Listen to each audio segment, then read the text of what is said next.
आपका आशीर्वाद और मार्गदर्शन हम सभी को प्राप्त हो।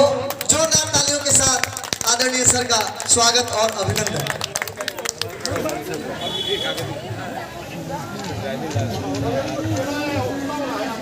धन्यवाद। सर्वप्रथम तो सभी साथियों को हमारी तरफ से प्रणाम हो। जितने लोग यहाँ उपस्थित हैं और जो चले गए हैं उनको भी सादर प्रणाम हो। क्योंकि यह विद्या से संबंधित उत्सव है, कुछ चीजें हो जाती है उसमें, जिसके लिए मैं अपने शिक्षक साथियों से क्षमा मांग सकता हूँ, लेकिन बच्चों से मैं क्षमा नहीं मांग सकता हूँ क्योंकि उनके कुछ प्रोग्राम नहीं हो पाए हैं। अब उनसे मैं क्या कहूँ, ईश्वर से कहूँगा कि उनको माफ करेंगे क्योंकि उनके कष्ट को मैंने देखा, अच्छा नहीं लगा।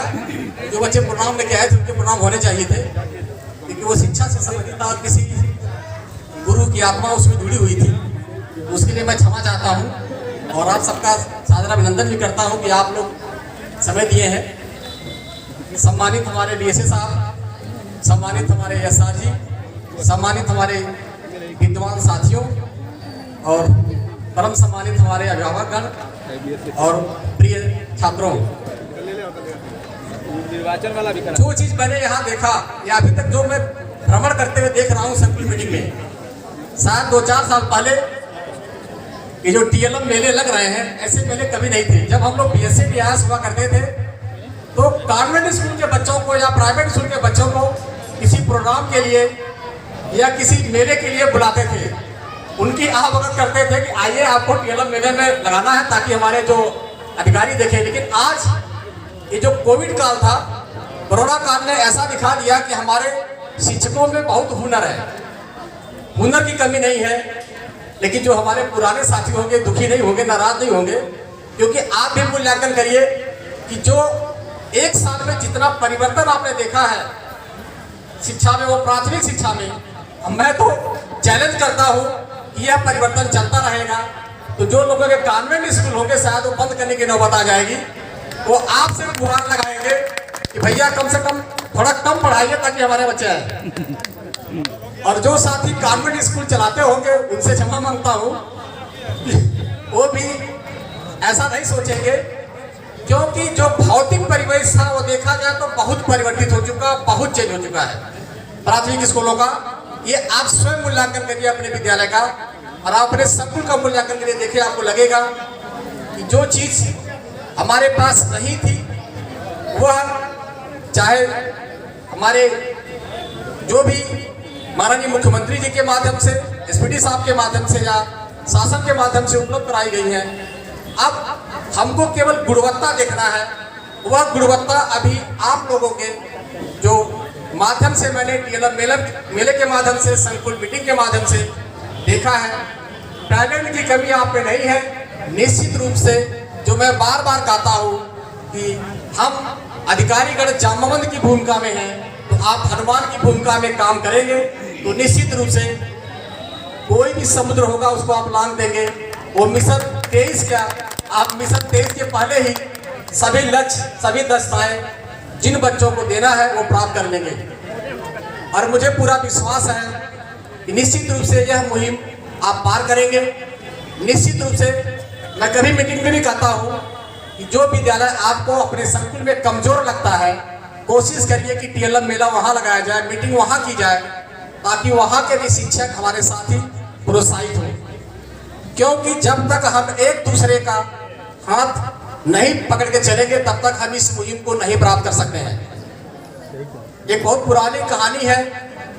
एक बच्चा और एक पिता जा रहे थे, नदी में पानी का बहाव तेज था। पिता ने कहा कि बेटा मेरा हाथ पकड़ लो।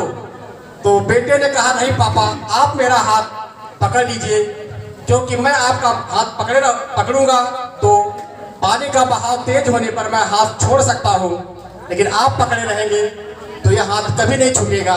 तो वही शिष्य और गुरु की परंपरा होती है कि शिक्षक जिस बच्चे का हाथ पकड़ा, निश्चित रूप से वह शिष्य उस स्थान पर पहुंचेगा जहां गुरु ने परिकल्पना नहीं भी की थी, जो कि अभी माननीय विधायक जी ने आप लोगों को अपने संबोधन से बताया भी कि वह चीज चरितार्थ हुई। तो निश्चित रूप से मैं बार बार कहता हूँ कि गुरु का स्थान कोई नहीं रखता है। उसका स्थान यदि भर सकता है तो केवल केवल माता और पिता जो जनक है, क्योंकि वह जनक हर भूमिका में है, गुरु की भूमिका में है। तो कोई ऐसा संबंध नहीं है जो माता पिता की भूमिका से परे हो। माता पिता में सब कुछ समाहित है और कहा भी गया है कि माता पिता जिसको आप प्रत्येक दिन देखते हैं और जिसको नहीं देखते हैं उसको सुबह शाम रोज आप अपनी गलतियों का क्षमा मांगते हैं, हाथ जोड़कर प्रणाम करते हैं ईश्वर से। लेकिन जब आप अपने माता पिता से सम्मान करते हैं या उनसे क्षमा मांगते हैं गलतियों को, तो हमको नहीं लगता कि भगवान भी आपको किसी गलती को क्षमा नहीं करेगा। इसलिए मैं यही कहना चाहता हूँ कि आप सब भूमिका में हैं, हमारे शिक्षक हमारे गुरु सब भूमिका में हैं। आपने अब चीजें दिखा दी हैं, अब इस चीजों को धरातल पर लाना है और निश्चित रूप से बच्चे अब आना शुरू है। जैसे आज हम 10 बालिकाओं को या 10 गुरुओं को प्रेरक शिक्षक के रूप में, प्रेरक बालिका के रूप में, प्रेरक बालक के रूप में सम्मानित कर रहे हैं। वह दिन दूर नहीं होगा जब पता नहीं चलेगा कि किस शिक्षक को प्रेरक शिक्षक बनाया जाए, किसको छोड़ा जाए। पता चलेगा कि आपस में ही संघर्ष करने लगेंगे कि पहले मुझे दिया जाए। क्योंकि मैंने बहुत चीज देखा है, संकुल मीटिंग में अटेंड किया हूँ। आप में निश्चित रूप से टैलेंट है, टैलेंट की कोई कमी नहीं है। कुछ चीजें हैं जो धीरे धीरे समाप्त हो जाएगी, क्योंकि समय किसी की प्रतीक्षा नहीं करता है। आप कब नौकरी पाए, कब रिटायर हो गए, आपको पता ही नहीं चलता है। कब अधिकारी ने आपको दंड दिया, कब बहाल किया, कब वेतन रोका, कब रिलीज कर दिया, आपको पता नहीं चलता है। अब पता चलता है बाद में, अरे मेरा रिटायर आ गया। और जिस दिन आप रिटायर होते हैं तब आपको पता चलता है कि शायद कुछ मुझसे छूट गया था जो मुझे करना चाहिए था जब मैं सेवा काल में था। तो मैं यही आह्वान करता हूँ कि कोई भी चीज आपको कचोटती हो, ये होना चाहिए, नहीं होना चाहिए, निश्चित रूप से उसको अपने दिल में रख के रिटायर मत होइएगा। आप निश्चित रूप से उसको करके ही जाइएगा, क्योंकि जब तक हम इस पद पर हैं या जब तक हमारे बीएसए साहब हैं इस जिले में, शिक्षा विभाग से कोई भी दिक्कत होती है तो आप सहर्ष गा सकते हैं। मैं निश्चित रूप से अपने बीएसए साहब को अपनी तरफ से ये पूरा आश्वस्त करता हूँ कि आपको निश्चित रूप से कठिनाई नहीं आएगी। कोई समस्या होगी तो उसका सलूशन भी हम ही निकालेंगे। लेकिन आप बेफिक्र रहिएगा, आप ये मत सोचिएगा कि मैं कहूँ कि ना कहूँ, अपनी बात रखूँ कि ना रखूँ।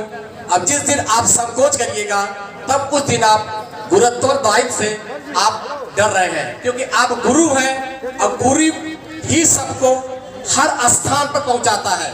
चाहे वो किसी पद पर हो, किसी पद को चाहे कितनी बड़ी कुर्सी में बैठ जाए, वहां जाने का माध्यम जो भी रहा है वह गुरु ही रहा है। तो इस गुरु की महत्ता को निश्चित रूप से समझिएगा। और जो हमारे ऐसे अध्यापक हैं जो 1 महीने, 2 महीने, 6 महीने में रिटायर होने वाले हैं, उनसे बस मैं ही आग्रह कर रहा हूँ कि वह अपने विद्यालय में कम से कम अपने जूनियर साथियों के लिए संरक्षक की भूमिका में रहे, मार्गदर्शक की भूमिका में रहे और उनको पूरा समय देने की कोशिश करें। तो निश्चित रूप से जो भी आपका मिशन प्रेरणा का उद्देश्य है, जो शासन की मंशा है, वह आप प्राप्त करेंगे। और मैंने जो कहा, और निश्चित रूप से जब आपके विद्यालय पर कोई बाहरी थर्ड पार्टी, जैसे यहाँ हमारे जिले में प्रथम संस्था के लोग हैं जो सारथी हैं, उपाध्याय जी, और हमारी 2 और बहनें हैं जो इसमें सारथी हैं, 3 लोग हैं। तीनों लोग आपका मूल्यांकन अपने ढंग से करते हैं, लेकिन जब एसपीडी साहब को बताते हैं तो निश्चित रूप से आपके अच्छाइयों को बताते हैं और जो कमियां होती हैं वो हम लोगों से शेयर करते हैं, चाहे वो डाइट प्राचार्य हो, चाहे बीएसए साहब हो, चाहे बीए साहब हो। मित्रों, कुछ साथियों का इंडिविजुअल मत हो सकता है, ये मैं नहीं कहना चाहता हूँ। हर बीएसए, हर बीओ, हर डाइट प्राचार्य एक जैसा नहीं हो सकता है। जो आया है, जो आएगा, अच्छा भी हो सकता है और उसका अपोजिट भी होता है, क्योंकि आप जानते हैं। लेकिन आप अपने मार्ग पर अडिग रहिएगा तो निश्चित रूप से आपको सफलता जरूर मिलेगी।